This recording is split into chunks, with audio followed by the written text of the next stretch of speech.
ஆண்டுடைய நாமம் மகிமைப்படுவதாக. வேதத்திலிருந்து ஒரு வசனத்தை நம்ம வாசிக்கலாம். லூக்கா எழுதின சுவிசேஷம் 6ஆம் அதிகாரம் 7ஆம் வசனத்தை நம்ம வாசிப்போம்.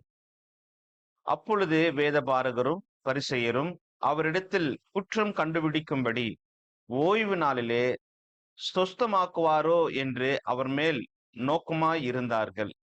அங்க நீங்க பாத்தீங்கன்னா, வேதபாரகரும் பரிசேயரும் அவரிடத்தில் குற்றம் கண்டுபிடிக்கும்படியாய், நீங்க இந்த வார்த்தையை அநேக இடத்துல பைபிள்ல நீங்க வாசிக்கலாம். அவங்க இயேசுவை தேடி வந்தாலோ, இயேசு இருக்கிற இடத்துல அவங்க இருந்தாலோ, அவங்களுடைய முக்கிய நோக்கம் என்ன அப்படின்னா, இயேசுட்ட குற்றம் கண்டுபிடிக்கிறது அவங்க ரொம்ப நோக்கமா இருப்பாங்க. இதுதான் அவங்களுடைய மெயின் தொழிலா இருக்கு. இன்னைக்கு பாருங்க, நிறைய பேருடைய சுபாவம் இதுதான் இருக்கும். இன்னைக்கு பெரிய ஒரு பழக்கம் என்ன அப்படின்னா, அடுத்தவங்கள குற்றம் கண்டுபிடிக்கிறது, அடுத்தவங்க மிஸ்டேக்ஸ பேசுறது, அடுத்தவங்களுடைய குறைகளை பேசுறது.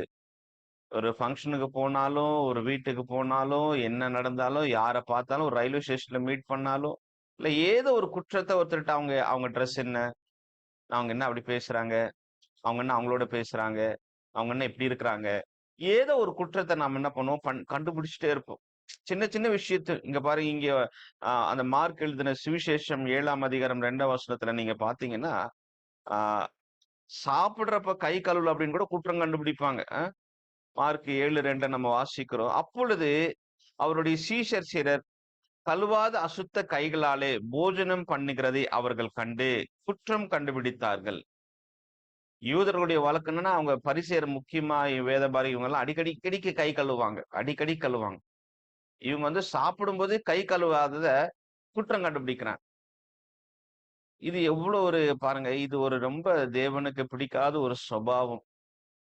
அதான் பைபிள் ஆண்டவர் சொல்வார், லூக்கா எழுதின சுவிசேஷம் 6ஆம் அதிகாரம் 41ஆம் வசனம் நம்ம எல்லாருக்கும் தெரியும். நீ உன் கண்ணில் இருக்கிற உத்திரத்தை உணராமல் உன் சகோதரின் கண்ணில் இருக்கிற துருப்பை பார்க்கிறது என்ன? நம்மளுடைய குறைகளை நம்ம மாத்திட்டு ஆண்டவருக்குள்ள பலப்படுறது ரொம்ப முக்கியமானது. குறையில்லாத மனுஷன் கிடையாது, எதுவுமே கிடையாது. யாரும் ஏதோ ஒரு மிஸ்டேக் செய்வாங்க. ஆனா குறைகள் பாருங்க, நெறைய வீட்ல வந்து அவங்க அப்படி, இவங்க இப்படி, இப்படி செஞ்சாங்க, அப்படி செஞ்சாங்க. இல்ல ஏன் இப்படி பண்ணாங்க? ஏதோ ஒரு குறைகள ஒரு இடத்துக்கு போயிட்டு வந்தாலும் வீட்ல குறைகள பேசும். இல்ல ஒரு வீட்ல ஏதாவது ஒரு ஃபங்ஷன் நடந்தாலும் அந்த குறைகள பேசுவோம். ஏதோ ஒரு குறைகள என்ன பண்ணுவோம்? பேசிட்டே இருப்போம். ஆ இந்த பரிசேயரும் வேதபாரகருடைய வேலை என்ன அப்படின்னா, இயேசு ஆண்டவர்ட்ட எப்ப பாரு குறை கண்டுபிடிக்கிறது. ஒரு விபச்சாரியில பிடிக்கப்பட்ட ஸ்திரிய கொண்டு வந்தாங்க. ஏதாவது அவர்ட்ட குறை கண்டுபிடிக்கலாம்.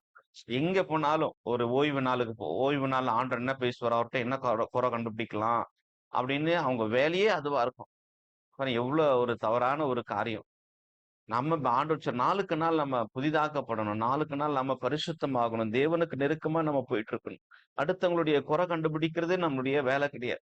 நம்மளுடைய குறைகள நம்ம மாற்றிட்டு, இன்னும் இன்னும் எவ்வளவு பரிசுத்தமா, இன்னும் எவ்வளவு அழகா ஏசப்பா கிட்ட நம்ம நெருங்கி போலாம் அப்படின்றது ரொம்ப ஆசீர்வாதமான ஒரு விஷயம். இந்த சங்கீதத்துல நம்ம வாசிக்கிறோம் 36ஆம் அதிகாரம் 2ஆம் வசனம். அவன் தன் அக்கிரமம் அருவருப்பானதென்று காணப்படும் அளவும் தன் பார்வைக்கேற்றபடி தனக்குத்தானே இச்சகம் பேசுகிறான். தனக்குள்ள இருக்கிற அருவருப்பு எவ்வளவு மோசமானது அப்படின்னு அவனுக்கு தெரியிற வரைக்கும், அவன் அவன் கண்டுபிடிக்கிற வரைக்கும் அவன் என்ன பண்ணுவான் அப்படின்னா, அடுத்தவங்கள பற்றி இச்சகம் அப்படின்னா அடுத்தவங்கள பற்றி குறை பேசிட்டே இருப்பான்.